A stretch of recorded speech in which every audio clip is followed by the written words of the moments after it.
Hi friends, இன்றைக்கி நம்ம என்ன செய்ய போகிறோம்னா பூரிக்கு தொட்டுக்க ஒரு கிழங்கு செய்ய போகிறோம். வழக்கமாக செய்கிற மாதிரி இல்லாமல் கொஞ்சம் வித்தியாசமாக செய்கிறோம்.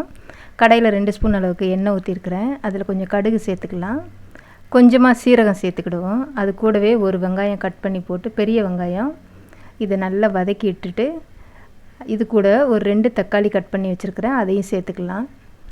நல்லா கலந்து விட்டுருங்க. கொஞ்சமாக உப்பு சேர்த்துட்டு வதக்கிடலாம். கொஞ்சம் நல்லா மசிகிற அளவுக்கு அது வதங்கட்டும். கூடவே கொஞ்சம் கருவேப்பிலை சேர்த்துக்கிடுவோம். இது கூட ஒரு அரை டீஸ்பூன் அளவுக்கு இஞ்சி பூண்டு விழுது சேர்த்துக்கலாம். இதை நல்லா கலந்து விட்டுருங்க, பச்சை வாசனை போட்டோம். கொஞ்சமாக மஞ்சத்தூள் சேர்த்துட்டு 1 டீஸ்பூன் அளவுக்கு மிளகாத்தூள் சேர்த்துக்கலாம்.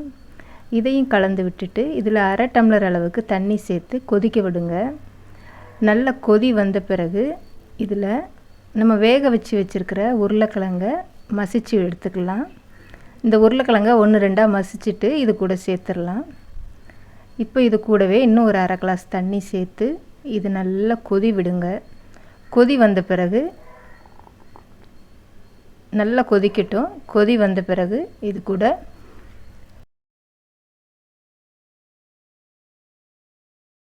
இப்போ இது கூடவே நம்ம ஒரு அரை டீஸ்பூன் அளவுக்கு சோம்பு பவுடர் சேர்த்துக்கலாம் வாசனைக்காக. இது நல்லா கொதிச்சப்புறமா நம்ம இறக்கிடலாம். இது ரொம்ப டேஸ்ட்டாக இருக்கும்.